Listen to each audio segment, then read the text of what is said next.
Absolutely.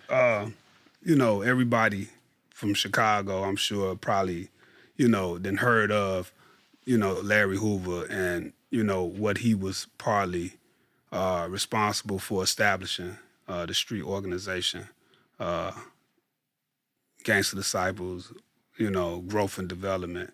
But as a kid, when I got sent to prison, I went to Stateville when I was 18 years old. My lawyer, who actually worked on my case by the name of Isaiah Skip Gant, was also Larry's lawyer and part of the legal team that represented the brothers that was called the Pontiac 17. For those people who don't know what the Pontiac 17 is,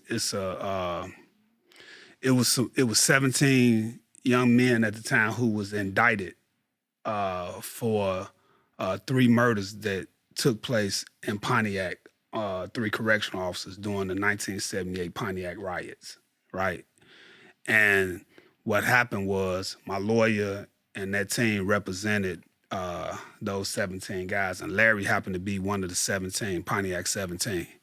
They ended up getting acquitted of that case, right? So when I got arrested, caught my case, I ended up having that lawyer, and he told me, if you go to Stateville, make sure you reach out to Larry, and let him know, Skip told me, you should holler at him. I'm like, I knew if I was going to Stateville, I was going to holler at Larry anyway, right?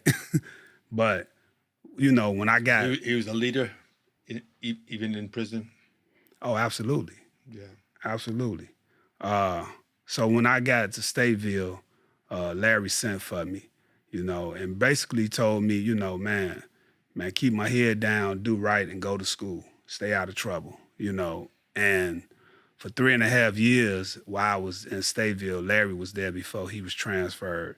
And pretty much the things that I got a chance to learn from not just Larry, but the other brothers that was there under that form of leadership, under that concept, under the culture that was established or that was existing at that time in prison, it benefited me a lot to be able to kind of like start helping myself think right. The same thing that we kind of helping these young men work through around self-regulating their thoughts and not being so reactionary in their emotions and stuff like that. Those were kind of the lessons that I had started learning at that time that benefited me to be able to do my time in prison. And because of Larry's leadership, Larry had a real interest in seeing young guys be able to stand strong in their manhood and be able to go and endure prison.